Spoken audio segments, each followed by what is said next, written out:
अस्सलाम वालेकुम, welcome back Memon Aamir vlogs. कैसे हैं आप सब? आई होप कि आप सब ठीक ठाक होंगे। अल्हम्दुलिल्लाह मैं भी बिल्कुल ठीक हूँ।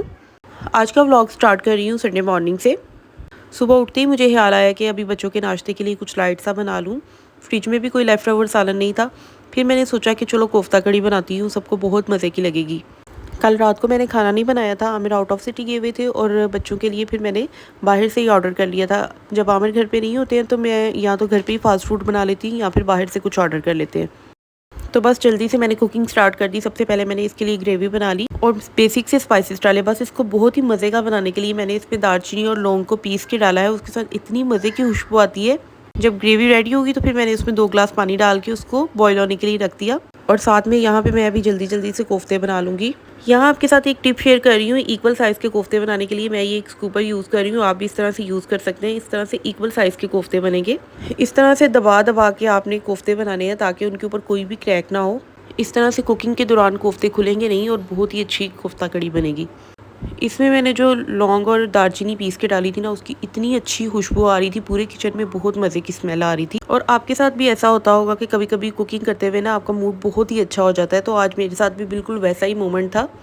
ये है जी कोफ्ता कड़ी की फाइनल लुक। आप देखिए किस तरह से ऑयल सेपरेट हो रहा है। लास्ट में इसको गार्निश करें हरी मिर्चों के साथ, हरे धनिए के साथ, और कसूरी मेथी ज़रूर डालें, बहुत मज़े की उसके साथ खुशबू आती है।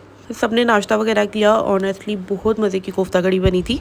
नाश्ता करने के बाद मैंने थोड़ा रिलैक्स किया, मोबाइल वगैरह यूज़ किया। उसके बाद फिर मैंने उठ के किचन क्लीन किया। किचन साफ़ देख के ना मुझे बहुत सुकून मिलता है। लगता है कि सारा दिन आज मेरा प्रोडक्टिव जाएगा। साथ साथ बच्चों को भी देखती रहती हूँ और उनके काम, छोटी छोटी सी बातें। दिल कर रहा था कुछ मीठा हो जाए तो फिर मैं यहाँ पे बना रही थी बहुत ही मज़े की क्रीमी सी खीर।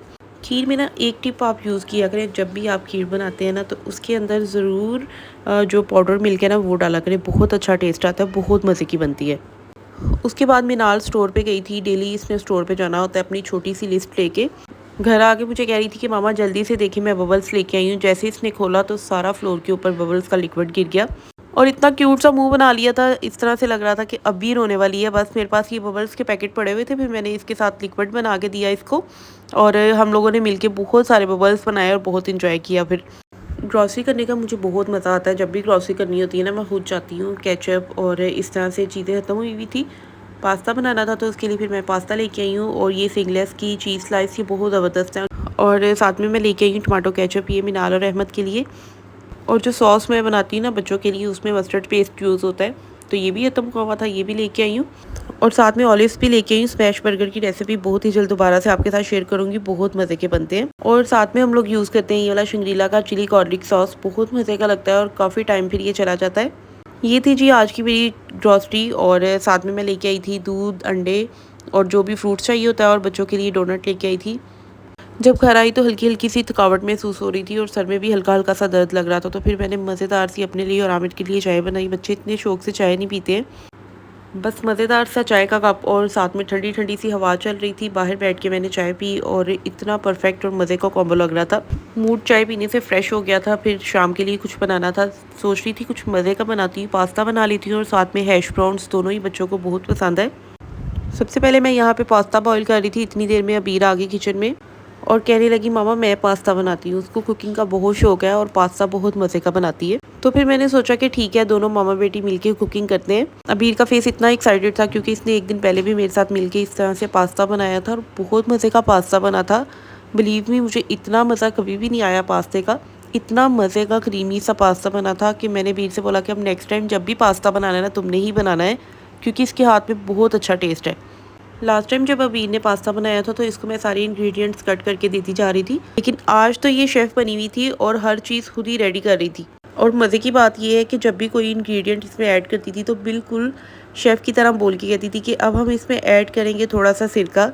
तो मुझे इतनी हंसी आ रही थी और साथ साथ हम लोग हंसी मजाक कर रहे थे। बहुत मज़ा आ रहा था कुकिंग का। मुझे तो ये कुकिंग कम और फ़न टाइम ज़्यादा लग रहा था। अबीर ने इतनी मज़े की मेरे साथ एक मेमोरी शेयर की स्कूल टाइम की।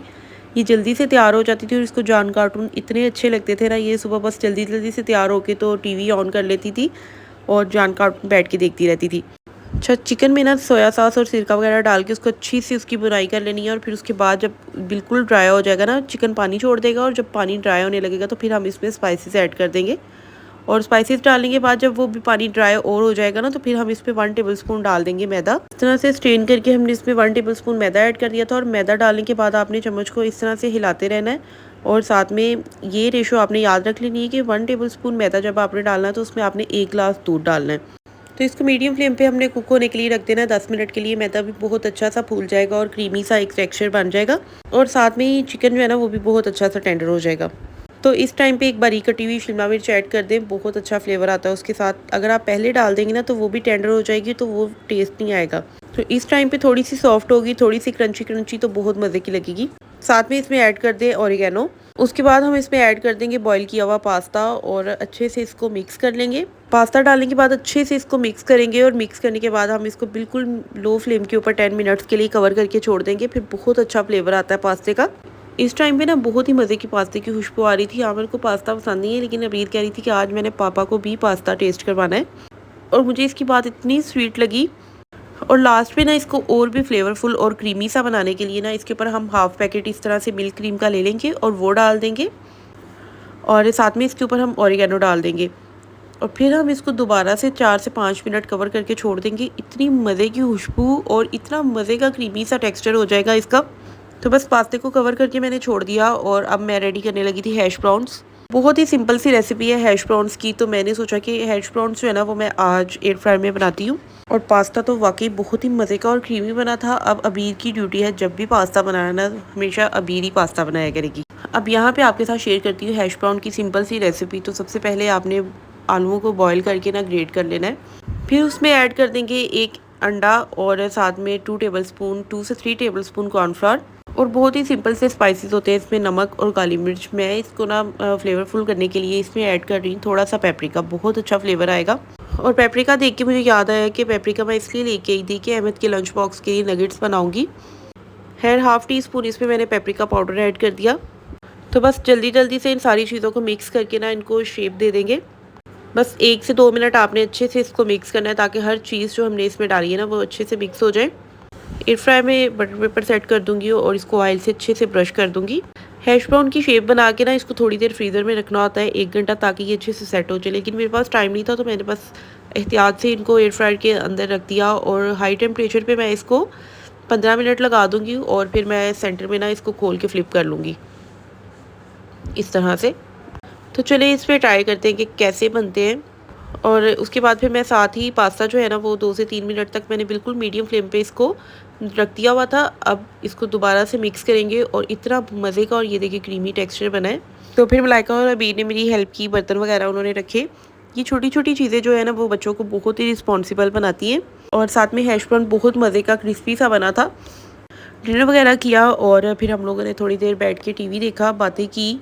और साथ ही फिर मिनाल भी आ गई और वो फिर से बबल्स बनाना उसने शुरू कर दिए। और बस पूरे घर में फिर से मस्ती शुरू। और माशाल्लाह से यही तो असल खुशी होती है, घर के अंदर प्यार और सुकून।